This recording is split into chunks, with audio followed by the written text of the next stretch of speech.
Hey gang, we're on the southern outskirts of Nashville, Tennessee. You can look right out here, and that is Nashville. And we are here basically after we just came from, to the south, the Battle of Franklin. Number of miles south here, and if you haven't seen that episode, it's the one before this, go back and check it out. I want to thank a couple of viewers and subscribers, a couple of Angies. One is Angie Trevette and Angelina McKenzie. And Angie Trevette basically gave us the story. She gave me the lead to the story. She deserves all the credit. But Angelina, following that, she was helping me find some of the things, especially one of the big things, artifacts we're going to be talking about today. But after the Battle of Franklin, you know, that's where Hood came up from Middle Tennessee with all the troops. It was going to be his big assault on Nashville, take Nashville back from the Union forces. And it didn't go so well for him there. They took a shellacking. But after that battle ended, Union victory, the Union forces did withdraw, and they came back right here, actually just northeast of here, to the outskirts of the town or the city at the time of Nashville. Now, the Union had taken Nashville a couple of years back, 1862 in the Civil War. So they had 2 years, the Union did, to really reinforce the heck out of Nashville from the south and to the west, and really get ready for what they knew was coming, would be this major assault. So Hood did not give up. He took what he had left. They marched up here, but instead of just doing what he did last time, not making the same big mistake and just charging in, he took a different tactic, and it was where we're standing here and all the surrounding area where they actually moved in, took defensive positions, with the idea being is let's bait the Union into coming down and starting this battle. And it was in this battle, General Thomas, very smart guy, although he didn't move too quick. We'll talk about that.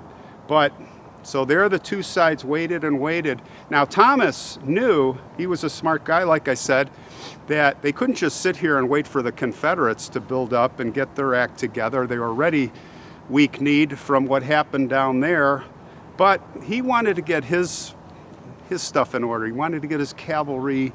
He wanted to get everything perfect until he attacked. And Washington, from President Lincoln down, even Ulysses S. Grant, the general, he was coming down. They're like, get going. And they're communicating and nothing's happening. And they're really getting mad. So actually Ulysses Grant himself was coming down here, and he had left, and he was just going to assume command. I think there was another general coming, and then so Thomas got the message. He's like, all right, let's rock and roll here. So he set off the attack. Now it was perfect. Hood was like, oh, this is great. Here they come. Now I've got my setup. I'm going to set up this diversionary attack. And unfortunately used a lot of his best men. I think they were on horse or cavalry, or they were mobile units, and it didn't work. Thomas was not going for it. So you're ready. It was not a good start now again for the Confederates. So anyway, the bottom line is major battle, superior Union forces up here, sweeping down and just destroying the Confederates. This was the last gasp of the Civil War, basically, and there would be no more major fighting for Hood or his army after that. Now, what's interesting is we are standing at a place called Shies Hill, the Battle of Shies Hill. Why is that interesting? Well, there's a number of reasons. First of all, I had to climb up here. That's why I'm probably a little out of breath. It is a major hill. I mean, it goes straight down, and it was assaulted. It was one of the last lines of defense for the Confederacy, and let's take a walk. Let me show you around here and tell you this story. This is a really fascinating story. And as you look here, you can see the three flags, and this is kind of the center position, the top knob, if you will, of the hill, Shies Hill. And let me tell you, this is all points. This is probably about 100 yards in diameter, and it goes straight down. And I mean straight down after this. So what happened here? Well, everybody, it was major. The Confederates were getting slaughtered. I mean, both sides were taking casualties, but up here on this hill, they lasted a long time. Why? Well, the sheer steepness. Just this is probably one of the best defensive positions that one could ever imagine to hold or have. And always the high ground is best. Well, we had a 26-year-old lieutenant colonel here, William Mabry Shy, Confederate Army 20th Tennessee Infantry, and he's up here and he's defending this hill. And as we come to this ledge here, who's down there? Well, it was the guys from Minnesota units. And they were down there, and we're gonna come up this hill. Now I'm looking down there. There's just no way for you to tell. Let me see if I can get an angle. I mean, I can't describe to you how, let me come over here, how steep this is. It is absolutely ridiculous. Now there's some cannons down there, and I'll give you a little zoom. Now this is, again, hard to describe, but this is like straight down, guys. Way down there. So he's up here, and you know, this kind of reminds me World War II in a way. Obviously not as severe, but a place called Pointe du Hoc, the invasion of Normandy on D-Day. I mean, those were actually cliffs. But imagine the guys from Minnesota down there, the bravery. And just me walking up here, it is, you know, well, I'm carrying camera equipment, but they were carrying stuff too, a lot more. And I don't know how you can do an assault up this hill, but they did it. And they made it up here, and they basically wiped these guys out. And one of the last men, Lieutenant Colonel William Mabry Shy, he took a shot right to the face, right to the head from maybe 2 feet away. And it was a 58 caliber mini ball. Now, if I know what a 50 caliber is, and if you know what a 50 caliber is, it's a massive. Now imagine a 58. And it blew his brains apart. He was killed instantly, this handsome young man. And what makes this really more interesting is that, and we're gonna go look, is the family came up here and collected the bodies, and they put them in a Fisk coffin, F-I-S-K. Remember, we always talk about those. We're gonna go to the museum right now, and we are gonna go see the coffin. Let's go. Hey everybody, this is Rick Warwick, and we're at the Heritage here, and we're on our first stop, and we're looking for Shy's Fisk coffin. And tell us what's going on here, Rick. Well, this is a photograph of Dr. Daniel Cliff, and he is the one who embalmed William Shy, huh? Colonel Shy. Wow. And it's the casket, of course, is at the Williams County Archives. Great. Well, thanks and you pointed us in the direction to go to the archives, so we're on the trail here. Thanks so much. You're most welcome. All right, see ya. Okay, we are in downtown Franklin right now, and we're at the Museum of Archives, and we are going to see the Fisk coffin right now of William Shy. Very excited to do this. It is here, I am told, right by this door. Where is it? Oh, look at this, right up front. There it is, in all its glory under plexiglass. Wow, look at that, guys. A real deal. That's a Fisk coffin, if I've ever seen one. You know, as I look at this is the first one I've seen in section. Look how thin it is. Now, the hole, of course, looks like it's about 1/8 of an inch thick, so that's pretty thick. This thing weighs like 300 pounds. There's a little sign here. There's a picture of when he was young. Tells the story. the headless body. Well, let's take a closer look at this thing now. They did a very, very significant, look at all the glare. I'll try to get out of this glare. Not sure we can avoid that. But they did a pretty extensive restoration job on this. Look at that smoked glass, couple of cracks. That's a big window for a Fisk, huh? Usually they're not that big.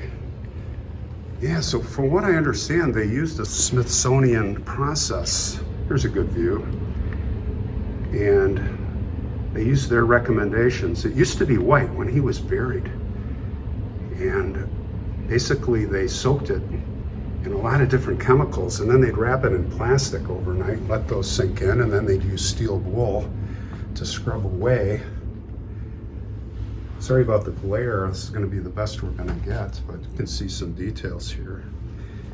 And of course they used emery tips on drills and spinning, and they would get, you know, there were some big rust spots.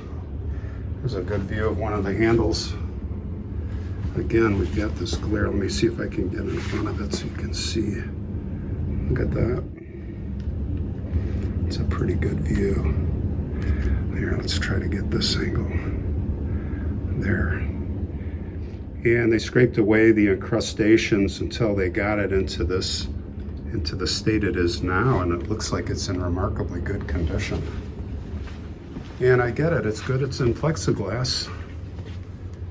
Not great for filming, but this keeps people from touching. You know, we gotta be touching with our salty fingers, our acid fingers, and ruin things. No rubbings, guys. So yeah, there it is. Look at that. Look at that hole that the grave robbers left. What do you think? They used a sledgehammer? I mean, that's iron. And it looks to be, gosh, it looks to be about almost an 1/8 inch thick. I mean, I don't know if you can see. Let's see if we can get an angle on that. Look at that. All right, guys, there it is. Let's get a view from above before we go. Wow, that is something else. That's a big window to look at his face. Just imagine the family when they buried him, and he was looking up at them, and his head was all, of course, caved in. Couldn't even imagine what this poor guy looked like. All right, off to the cemetery.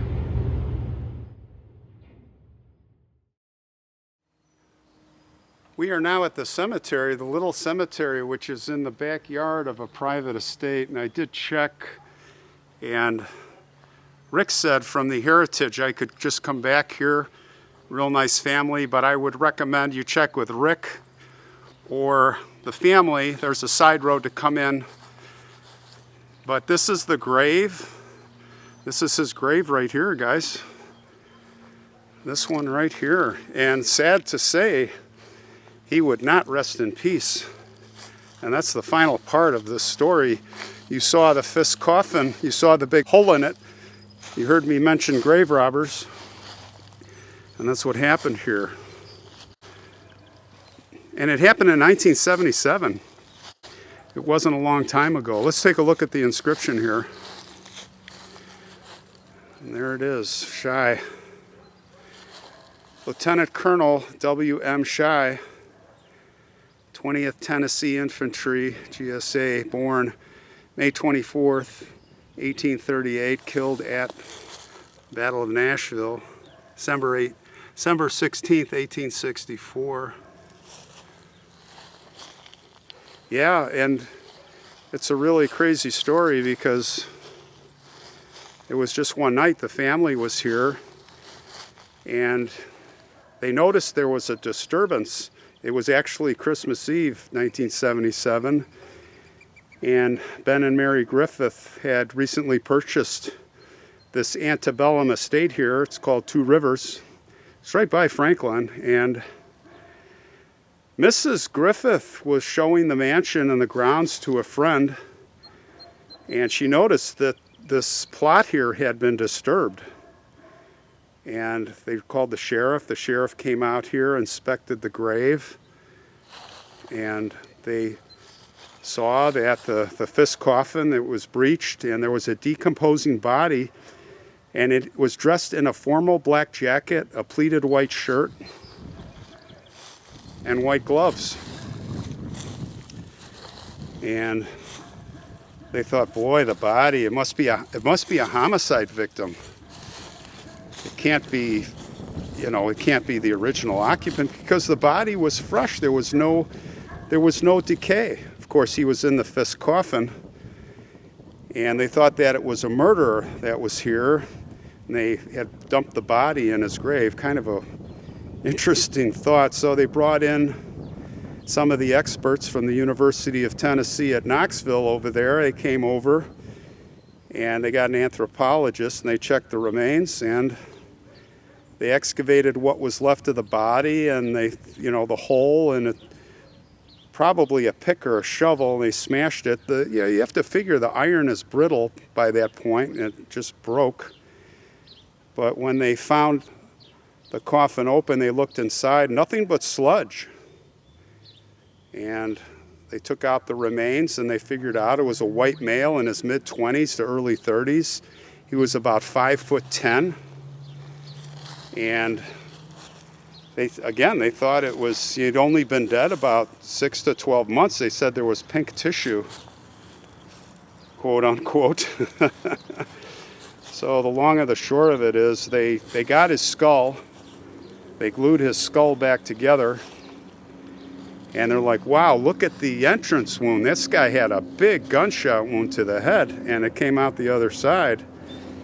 And then they started thinking, wow, we made a big error, because they were checking his teeth, and they discovered that many of his teeth had cavities, and there were no signs of modern dental care like fillings. So got the crime lab, and they looked at the clothes, and now the clothes, they didn't have, the tags. You buy clothes, extra large, who made it, cleaners, nothing. They're like, hey, something's going on here. So they finally figured it out, that it was the original body of William Shy, and they had pulled it through that. They thought there was gold in there, and that's why they did it. There was like a rumor that there was gold, and anyway, they stole his skull. I guess they got it back, put it together. But of course, being in the Fisk coffin, it was totally protected from all the bugs and all the bacteria, and he was in fantastic shape. Now, of course, we got the Fisk coffin was donated, and since William Shy had never married, they did find a great-granddaughter of his brother, Mrs. W.J. Montana, and she came from Texas up here.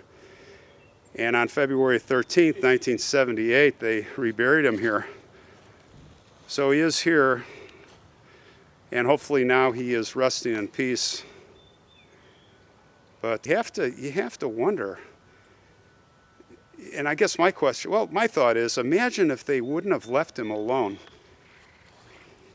I mean, if this all didn't happen, we would not see the Fisk coffin. We'd probably not be, we might be telling the story, but certainly, it's interesting to see the skull and that it did happen.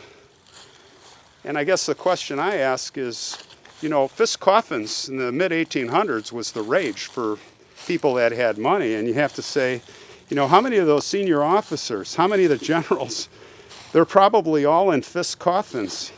And they're probably all completely preserved. How eerie. And, the other thing I have to ask is, and it's that question of, when does a body become old enough where it's okay to, start getting the anthropologists? We've talked about this before, and I just wonder, 1,000 years from now, Are we going to be digging up all the generals and all the officers and all kinds of other people that were famous people and non-famous in the Fisk coffins? And just because they're all preserved and we can like so it's like, I don't know. I just wonder, but I have a feeling way after our lifetimes that stuff's going to happen. Because, you know, it's like the Egyptians, it's totally cool to do that, I guess. But I guess we won't have to worry about Lieutenant Colonel William Shy resting in peace, because he's already been disrupted, and hopefully he can be left here. Quite a story, gang. Quite a story. This is going to wrap up my tour of the South, this mission. This is the last one. I'm heading back to Chicago, and we'll get on with new stories, all right? Stay safe, everybody.